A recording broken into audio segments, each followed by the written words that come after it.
ఓం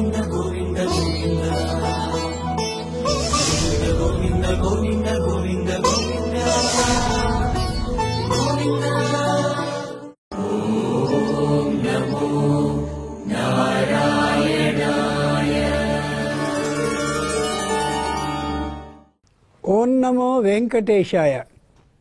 శ్రీ విష్ణు సహస్రనామ మాధుర్యం అనే ఈ ఘట్టం 5వ భాగానికి చేరిపోయింది. చూస్తూ ఉండగా అలా అలా అలా వెళ్ళిపోతుంది.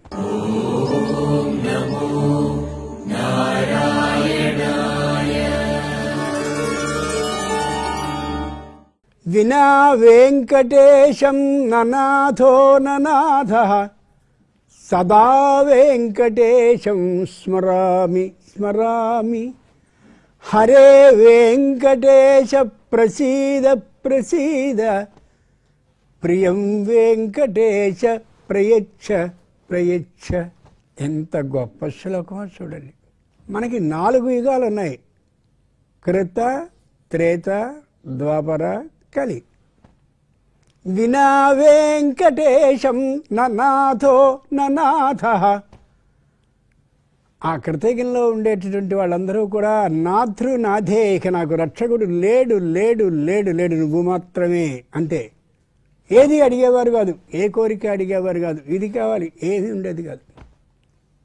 ఆ తరువాతిది త్రేతాయుగం వచ్చింది. సదా వెంకటేశం స్మరామి స్మరామి. వెంకటేశ్వరుని స్మరిస్తున్నాను స్మరిస్తున్నాను. 2వ స్థాయికి వచ్చేసరికి అలా వచ్చాం. అసలు ఇంకో మాట లేదు కృతజ్ఞలో, ఇక్కడ స్మరించడం దాకా వచ్చాం. 3వ దానికి వచ్చాక హరే వెంకటేశ ప్రసీద ప్రసీద. నేను మంచి కష్టంలో ఉన్నానయ్యా, మంచి కష్టంలో ఉన్నాను, రక్షించు రక్షించు రక్షించు. ద్వాపరగానికి వచ్చేసరికి 4వది కలియుగం కదండి.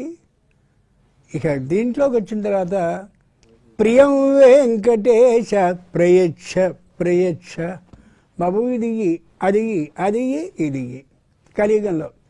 అంచేత మనం కోరికల్ని భగవంతుణ్ణి కోరుకోవడం తప్పు కాదు. ప్రియం, ఏదైతే నాకు సరైందని నీకు అనిపిస్తుందో అది నాకు ప్రియం. కాబట్టి ఆ ప్రియమైనటువంటి దాన్ని ప్రయచ్ఛ ప్రయచ్ఛ.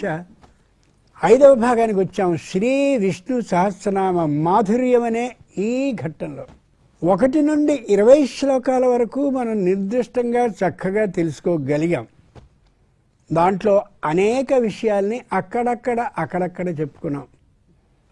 దాన్ని గట్టి చేసుకోవడం కోసం మరికొన్ని విశేషాంశాలని దాంట్లో అనుకుని ఆ మీది భాగానికి పెడదాం. అంచేత ముందుగా ఆ 1 నుండి 20 శ్లోకాలని చదువుతూ ఉంటే ముందు ఓపెన్ చేద్దాం. 1 నుండి 10 చదివి ఆపండి, విశేషాలు తెలుసుకుందాం. మళ్ళీ 11 నుంచి 20 చదవండి, విశేషాలు తెలుసుకుందాం. అబ్బో అస్తమానం వెనకదే వెనకదే వెనకదే, కొత్త ముందుకు లేదా? కాదు. జ్ఞాత్వా కర్మాణి కుర్వీత. ఎందుకు చేస్తున్నామో, ఏం చేస్తున్నామో, దాంట్లో ఏ విశేషం ఉందో తెలుసుకుని చదివితే ఎంత ఆనందంగా ఉంటుంది. ఊరికి అలా చదివేస్తే పెదవులు కదిలిపోతాయి, అక్షరాలు అలా కళ్ళతో చదివేస్తాయి కళ్ళు, ప్రయోజనం ఉండదు. అలా వద్దు. సంపూర్ణమైనటువంటి హృదయ ఆనందంతో చదువుదాం మనం. అందుకనే ఈ కార్యక్రమం పేరు శ్రీ విష్ణు సహస్రనామ మాధుర్యం. మీరు మధురంగా చదువుతున్నారు, మధురయుతమైనటువంటి ఆ విశేషాలన్నింటినీ అనుకుందాం. 1 నుండి 10 వరకు నిదానమైన పద్ధతిలో చదవండి. విశ్వం విష్ణుర్వషట్కారో భూత భవ్య భవత్ ప్రభుః భూతకృద్భూత భూద్భావో భూతాత్మా భూత భావనః భూతాత్మా పరమాత్మా చ ముక్తానాం పరమాగతిః అవ్యయః పురుషः సాక్షి క్షేత్రజ్ఞోక్షర ఏవ చ యోగో యోగవిదాం నేత ప్రధాన పురుషేశ్వరః నారసింహ వపుః శ్రీమాన్ కేశవః పురుషోత్తమః సర్వశర్వశివస్థాణుః భూతాదిర్విధిరవ్యయః సంభవో భావనో భర్త ప్రభవ ప్రభురీశ్వరః స్వయంభూ శంభురాదిత్యః పుష్కరాక్షో మహాస్వనః అనాదినిధనో ధాత విధాతా ధాతురుత్తమః అప్రమేయో హృషీకేశః పద్మనాభో హరప్రభుః విశ్వకర్మా మనుస్సష్ట స్తదిష్టస్తదిరో ధ్రువః అగ్రాహ్యః శాశ్వత కృష్ణో లోహితాక్షః ప్రదర్ధనః ప్రభూతస్త్రికకుద్ధామ పవిత్రం మంగళం పరం ఈశానః ప్రాణద ప్రాణో జ్యేష్ఠః శ్రేష్ఠః ప్రజాపతిః హిరణ్యగర్భో భూగర్భో మాధవో మధుసూదనః ఈశ్వరో విక్రమీ ధన్వీ మేధావీ విక్రమక్రమః అనుత్తమో దురాదర్శః కృతజ్ఞః కృతిరాత్మవాన్ సురేశः శరణం శర్మ విశ్వరేతా ప్రజాభవః అహః సంవత్సరో వ్యాళః ప్రత్యయః సర్వదర్శనః. ఎంత చక్కగా చదివారో. దీనికి ముందున్నటువంటి ఆ పీఠికలో శ్లోకాల్లో భగవంతుని తత్వం అలా అర్థమైపోతుంది. అవికారాయ శుద్ధాయ నిత్యాయ పరమాత్మనే సదైక రూపరూపాయ విష్ణవే సర్వజిష్ణవే కదా. అవికారాయ ఏ విధమైనటువంటి వికారానికి లోను కానివాడు అని అర్థం. ప్రాచ్యోదీత్యా ప్రతీత్యాచ దాక్షిణాత్యాశ్చ భూమిపాహ మ్లేచ్ఛాచార్యాశ్చ ఏచాన్యే వన శైలాంతవాచినః. దశరథ మహారాజు యవ్వరాజ్య పట్టాభిషేకం చేయాలి తన పుత్రుడికి అనే ఆలోచన లోపల కలిగిన వాడే మొత్తం అందరు రాజుల్ని పిలిచాడు. అందరూ వచ్చారు. వెంటనే సుమంత్రిని పిలిచి మా అబ్బాయిని తీసుకురా అన్నాడు. కౌసల్యా సుప్రజా రామ పితాత్వాం ద్రష్టుమిచ్చతి. శ్రీమద్ రామాయణ భారత భాగవతాలు చదివితే మనం ఎలా మాట్లాడాలో ఎలా ప్రవర్తించాలో తెలుస్తుంది. సుమంత్రునికి తెలుసు అక్కడ సభ జరుగుతోందని. అది యవ్వరాజ్య పట్టాభిషేకానికి సంబంధించినటువంటి సభ అని కూడా తెలుసు. రామచంద్రమూర్తి మీ నాన్న నిన్ను చూడాలనుకుంటున్నాడు, ఇది ఆయన చెప్పింది. మనం ఏం చేస్తాం? అలా కాదు అని చెప్తోంది. ఆయన వచ్చాడు మామూలుగా. వెంటనే దశరథుడు పరమానంద పడిపోయి జ్యేష్ఠాయామసి మే పత్న్యాం సదృశ్యాం సదృశస్సుత ఉత్పన్నస్త్వం గుణై శ్రేష్ఠ మమ రామాత్మజ ప్రియ యతస్త్వయా ప్రజాశ్చేమా స్వగుణైరనురంజితా తస్మాత్ త్వం పుష్యయోగేన యవరాజ్యమవాప్నుహి. ఎంత అదృష్టవంతుని రా రామచంద్రమూర్తి నేను. నాకు పెద్ద భార్యకి పెద్ద కొడుకుగా ఒక్కడివే నువ్వు పుట్టావు. ఇంకెవరూ రాజ్యానికి సంబంధించి రావడానికి అవకాశం లేని విధానాన్ని కలిగించావు. ఈ రెండవ మాట లోపల అనుకున్నాడు. అంతేకాదు, నా అదృష్టం కొద్దీ మొత్తం అన్ని దేశాల రాజులు కూడా ఇతడు చాలా గొప్పవాడు, ఇతన్నే పట్టాభిషిక్తుని చేస్తే చాలా బాగుంటుంది అనడం కూడా నాకు ఇంకా ఆనందంగా ఉంది. తస్మాత్ త్వం పుష్యయోగేన, పుష్యమి నక్షత్రం ఎప్పుడు వస్తే అప్పుడు నిన్ను పట్టాభిషిక్తుని చేస్తాను యువరాజుగా.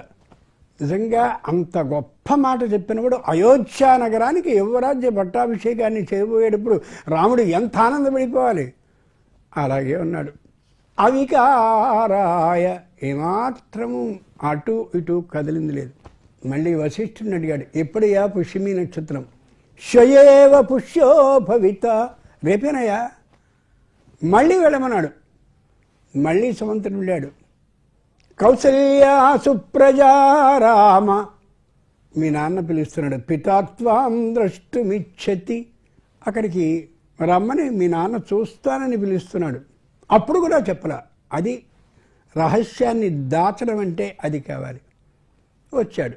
వచ్చిన తర్వాత చాలా ఆనందంగా పట్టాభిషేకానికి సంబంధించిన అన్ని ఏర్పాట్లు జరిగిపోయి అప్పుడు కూడా ఏ విధమైనటువంటి వికారము లేదంటే ఆనందం విపరీతంగా ఉన్నది లేదు.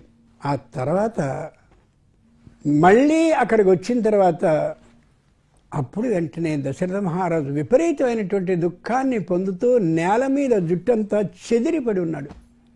ఏమిటి జరిగిందని అంతా తెలుసుకున్నటువంటి రామచంద్రమూర్తి వచ్చి కౌసల్యాదేవికి నమస్కరించి, దేవి నూనం నజానీషే మహద్భయముపస్థితం ఇదం తవ చ దుఃఖాయ వైదేహ్యా లక్ష్మణస్య చ. నాకు పట్టాభిషేకం ఆగిపోయింది, ఇది అమ్మా నీకు కష్టం, భార్య అయినటువంటి వైదేహి ఆ సీతాదేవి కష్టం, లక్ష్మణుడి కష్టం నాకు కాదన్నాడు. అప్పుడు కూడా ముఖంలో దుఃఖం కానీ విసుగు కానీ చిరాకు కానీ లక్ష్మణస్వామికి ఉన్నది ఏమీ లేదు. అవికారాయ, అది నేర్చుకోవాలి. విపరీతమైన ఆనందం పడిపోవడం, అది ఏదైనా కొద్దిగా తలకిందలైపోతే అమాంతంగా ఏదో అయిపోవడం. ఈవేళ పాపం చిన్న చిన్న పిల్లలైనటువంటి 20 నుంచి 30 సంవత్సరాల మధ్యలో ఉన్నటువంటి ఆడపిల్లలు తట్టుకోలేక ఆ దుఃఖానికి ఆత్మహత్యలు చేసుకుంటున్నారే, ఇది కానీ గమనించుకుంటే ఎంత బాగుంటుంది. ఏమాత్రమూ వికారం లేదు. అవికారాయ, అది నేర్చుకోవాలి. శుద్ధాయ, పరమ శుద్ధ విధానంతో ఉంటాడు ఆయన, ఏమాత్రము కదిలిపడు. శుద్ధాయ, ఎదురుగా తాటక కనిపించింది, దాని పేరు తాటకి కాదు, తాటకా నామ భద్రంతే, తాటక్క. దానికి కలిగిన సొంత పుత్రుడు మారీచుడు, వాడికి స్నేహితుడు సుబాహుడు, వీళ్ళిద్దరూ ఆమె పిల్లలు కాదు. చూశాడు చూశాడు చూశాడు, ఓపిక పట్టాడు. ఏం చేసినప్పటికీ అది రక్తమాంసాలని అలా పోసేస్తూ ఉండడం, దుమ్ముని ధూళిని విపరీతంగా అలా యజ్ఞ గుండం మీదకి ప్రసరింపజేసి చాలా ఇబ్బంది పెట్టడం చేసింది. శుద్ధాయ, వెంటనే చూశాడు. సోహం పితుర్వచ శుక్త్వా శాసనాత్ బ్రహ్మవాదిన గో బ్రాహ్మణ సుఖస్యాస్య కరిష్యామి నసందేహ తాటకావధముత్తమం. నేను దీన్ని చంపేస్తున్నానని చెప్పి స్వయంగా తాటకిని చంపబోయే ముందు అనేకమైనటువంటి ధర్మ సూత్రాలని చెప్పి మరి వధించాడు. మరి తాటకిని చంపాడు కదా, రామచంద్రునికి ఏదో విధమైన శిక్ష పడాలి కదా, కాదు. న్యాయ అధికారి ఉంటాడు, న్యాయాధిపతి, మెజిస్ట్రేట్ అంటారు. ఆయన దోషి చేసినటువంటి ముద్దాయి చేసిన తప్పులన్నింటినీ చదివి దీని ప్రకారం వీడికి శిక్షని విధించుతున్నాను అని అనుకుంటాడే తప్ప అయ్యో విధిస్తున్నానా అని జాలి పడడు. అలా రామచంద్రమూర్తి శుద్ధుడు కాబట్టి, పాపం చేసిన వాడిని వధించాలి కాబట్టి వధించాడే తప్ప ఎక్కడా జాలిని చూపించలేదు. అది శుద్ధుడు అంటే. నిత్యాయ, ఎప్పుడూ ఒక్కడే ఉంటాడు, నిత్యం. కృతేశ నారసింహోభూత్, కృతయుగంలో నరసింహస్వామి, ఇప్పుడు మనం అనుకున్న వెంకటేశ్వర స్వామి.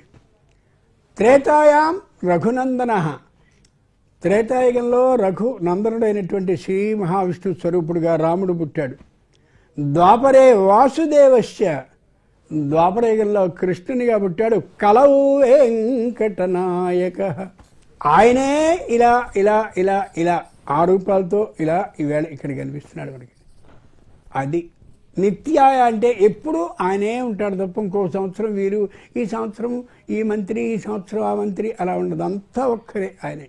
అంచేత ఆ అర్థాన్ని జాగ్రత్తగా ఒకసారి బుద్ధిలో ఉంచుకుని ఆ శ్లోకాన్ని చదువుకుంటూ వెళుతూ ఉంటే ఎంత బాగుంటుంది. అలా ఆలోచించుకుని చూసుకోవాలి.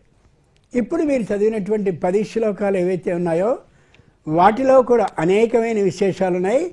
11 నుంచి 20 శ్లోకాల వరకు మీరు చదివితే దాంట్లోనూ దీంట్లోనూ ఉన్న విశేషాలని అక్కడక్కడ అనుకుంటూ వెడదాం.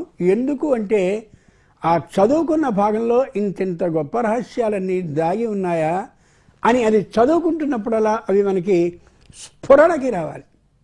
అలా చేస్తే గట్టి పడుతుంది మనం చదివేది. శ్రీ విష్ణు సహస్రనామ మాధుర్యం ఏమిటో మనకి తెలుస్తుంది. అజः సర్వేశ్వర సిద్ధః సిద్ధిः సర్వాధిరచ్యుతః వృషా కపిరమేయాత్మా సర్వయోగ వినిశ్రుతః వసుర్వసుమనా సత్యః సమాత్మా సంమితః సమః అమోఘః పుండరీకాక్షో వృషకర్మా వృషాకృతిః రుద్రో బహుశిరా బభ్రుః విశ్వయోనిః శుచిస్రవాః అమృత శాశ్వతస్థాణుః వరారోహో మహాతపాః సర్వగః సర్వవిద్వానుః విశ్వక్సేనో జనార్దనః వేదో వేదవిదవ్యంగో వేదాంగో వేదవిత్కవిః లోకాధ్యక్షः సురాధ్యక్షో ధర్మాధ్యక్షः కృతాకృతః చతురాత్మా చతుర్వ్యూహः చతుర్దంశ్చతుర్భుజः భ్రాజిష్ణుర్భోజనం భోక్తా సహిష్ణుర్జగదాదిజः అనఘో విజయో జేత విశ్వయోనిః పునర్వసుః ఉపేంద్రో వామనః ప్రాంశుః అమోఘः శుచిరూర్జితः అతీంద్రः సంగ్రహः సర్గో ధృతాత్మా నియమో యమः వేద్యో వైద్యः సదా యోగి వీరः మాధవో మధుః అతీంద్రియో మహామాయో మహోత్సాహో మహాబలః మహాబుద్ధిర్మహావీర్యో మహాశక్తిర్మహాద్యుతిః అనిర్దేశవపుః శ్రీమాన్ అమేయాత్మా మహాదృదృక్ మహేశ్వాసో మహీభక్త శ్రీనివాసः సతాంగతిః అనిరుద్ధः సురానందో గోవిందో గోవిదాంపతిః. వృషకర్మ ఓ నామం ఉందిగా. వృష అంటే వర్షతీతి వృష, కోరికలన్నింటినీ అలా వర్షించేవారెవరో ఆయన వృషుడు. వృషకర్మ అలా కోరికల్ని ఇచ్చేయడమే తన లక్షణంగా కలిగిన మహానుభావుడు అని అర్థం. ఇక్కడ ముఖ్యమైన విశేషం మనం అర్థం చేసుకుంటే బాగుంటుంది. 7 కొండలు ఎక్కుతూ వెంకటేశ్వర స్వామి దగ్గరికి వెళ్ళిపోతాం మనం. శ్రీశేషశైల గరుడాచల వెంకటాద్రి నారాయణాద్రి వృషభాద్రి వృషాద్రి ముఖ్య. మొట్టమొదటిది అది. వృషభ అద్రిని ఎక్కుతూ ఉంటే మనం ఆ ఊళ్ళో పుట్టాం కదా, ఏవైనా మంచి పనులు కలిసి చేస్తే బాగుంటుందేమో. చక్కగా ఏదైనా మనకున్న గాన విద్యతో 10 మందికి మంచి సంగీతాన్ని వినిపిద్దామా, లేకపోతే ఊళ్ళో మంచి సత్రాన్ని కట్టించి అన్న ఆ సంతర్పణని చేయిద్దామా. వృషభం అంటే ఎద్దు, వృషము అంటే ఇదిగో వారి కోరికల్ని వర్షించేది. వృషభ అద్రి ఎక్కుతున్నాం మనం. మన దగ్గర ఉండేటటువంటి పైసా నాణ్యం దగ్గర నుండి 500 రూపాయల కాగితం వరకు జాగ్రత్తగా చూస్తే అశోక చక్రంకి ఇటుపక్క అటుపక్క 2 కనిపిస్తాయి. ఓ పక్క ఎద్దు, ఓ పక్క గుర్రం. గుర్రం శక్తికి సంకేతం, ఎద్దు ధర్మానికి సంకేతం. ఓ 500 రూపాయలకి యజమానైన వ్యక్తి ఈ శక్తిని ఎద్దులా ఉపయోగించు అంటే ధర్మానికి ఉపయోగించి సంపాదించు, అధర్మంగా సంపాదించు. విన్నారా? అంచేత వృషభ అద్రిని ఎక్కేటటువంటి సందర్భంలో చాలా చక్కగా నాకుందిగా గానం చేయగలిగిన కంఠం, దీన్ని భగవంతుడికి అర్పిద్దాం. మన ఊళ్ళో మంచి సత్రాన్ని కట్టి అన్న సంతర్పణానికి విరాళాలు సేకరించి చక్కగా చేద్దాం. ఆ మంచి ఆలోచనలు కలుగుతాయి. ఈవేళ ఎందరెందరో ఆ దేవదేవుని సన్నిధికి వెళుతూ మంచి పనులని చేస్తున్నారు, చేశారు, ఇంకా చెయ్యాలని అనుకుంటున్నారు అంటే కారణం వృషభ అద్రి ఎక్కేటప్పుడు కలిగే ఆలోచనలే. రెండవది వృష అద్రి. వృష అద్రి కోరికల్ని వర్షించేది. శరీరం నిండుగా ఉండే త్వక్ చక్షు శ్రోత్ర జిహ్వ గ్రహణాలు 5 ఉన్నాయి కదా, ఆ శరీరంతో ఏం చేద్దాం? దైవానికి ప్రదక్షిణని చేద్దాం, కోరికల్ని వర్షింపజేసుకోవడం కోసం. చక్షు కళ్ళతో దైవానికి సంబంధించిన అనేకమైన భంగిమల్లో ఎక్కడెక్కడైతే చిత్రాలు ఉన్నాయో కొండ మీద అవన్నీ చూద్దాం. శ్రోత్రు దైవానికి సంబంధించిన ఎందరెందరు మహావిద్వాంసులు వేదాన్ని పఠించి అలా గానం చేస్తున్నారో, అలాగే అమోఘమైన సంగీత నాదాన్ని వినిపిస్తున్నారో, భజనల్ని చేస్తున్నారో వాటన్నిటినీ విందాం. శ్రోత్రు జిహ్వా వాళ్ళందరూ పాడుతూ ఉంటే వినడం కాదు, నేనూ పాడతానని చెప్పి మనకొచ్చిన గొంతుతో మనకి తోచిన విధంగా చేయడం, కోరికల్ని వర్షింపజేసుకోవడం కోసం. ఘ్రాణ ప్రాణాయామం మొదలైనటువంటి వాటిని చేసి ఉచ్ఛ్వాస నిశ్వాసాలని అదుపు చేస్తూ పరమేశ్వర దర్శనానికి వెళ్ళడం, కోరికల్ని వర్షింపజేసుకోవడం కోసం. అది వృష అద్రిని ఎక్కేటప్పుడు కలిగే ఆలోచన. అంచేతనే అక్కడ దాకా మౌనంగా ఉన్నవాడు ఒక్కసారి గోవిందా గోవిందా గోవిందా అంటూ విపరీతంగా అలా చేస్తాడు. తనకు వచ్చిన శ్లోకాలు, పద్యాలు, పాటల్లో, కీర్తనలో చదివేస్తుంటారు. అది వృషాద్రి ఎక్కేటప్పుడు కలిగేటటువంటి ఇది. అంజన అద్రి అని ఉంటుంది. అంజనం అంటే కాటుక. ఒకప్పటి రోజుల్లో ఇలా ఏదైనా మా ఇంట్లో ఇది పోయిందండి అని అడిగితే చేతిలో కాటుకను రాసుకుని 18 ఏళ్ల పిల్లయ్య అక్కడి నుంచి వచ్చింది, వచ్చి పట్టుకెళ్ళింది, ఫలానా ఇంట్లో పెట్టింది, 6 రోజుల తర్వాత తెస్తుంది అని చెప్పేవారు. ఆ శక్తి వాళ్ళకు ఉండేది. ఈ అంజనాన్ని చెరిపేస్తే అరచెయ్యే మళ్ళీ. ఇక్కడి నుంచి వెడుతుంటాడు వాడు, ఆ వెళ్ళేటటువంటి వాడు నేను ఇంత హోదా కలిగిన వాడిని, ఇంత డబ్బు ఉన్నవాడిని, ఇంత అధికారం ఉన్నవాడిని, అది ఇది ఇది అది. అక్కడికి వెడితే నువ్వేమీ కాదు, ఇక్కడ మాత్రమే నువ్వు. ఆ అభిప్రాయంతో మనం కొండను ఎక్కాలి. అంజనాద్రి, గరుడాద్రి ఇది ఇంకా గొప్పది. అంచేతనే గరుడోత్సవాన్ని అంత గొప్పగా చేస్తారు. చుక్క అమృతం తాగితే అనుకున్నాం మనం ఏ విధమైన మృతి లేనటువంటి వాళ్ళం అయిపోతాం. అటువంటిది అమృత భాండాన్ని తెస్తూ ఏమాత్రము దాని మీద ఆసక్తి లేకుండా ఇష్టం లేకుండా తెచ్చాడు అని అనుకున్నాం కదా. అక్కడి నుంచి ఇంకో మాట ఉంది. మహావిష్ణువే ఆశ్చర్యపడిపోయి ఎంత గొప్పవాడివి నువ్వు, నీకేదైనా వరం ఇస్తాను కోరుకో, నీకు వాహనంగా ఉంటాను అన్నాడు. ఎవరైనా అలా అంటారా? నీకు వాహనంగా ఉంటాననేది కోరిక. అప్పుడు ఆయన ఉన్నాడు, వాహనంగా ఉంటే ఉండు, కానీ నేను నా రథం మీద జెండాగా నిన్ను పెట్టుకుంటాను అన్నాడు. అంచేతనే గరుడ ధ్వజ.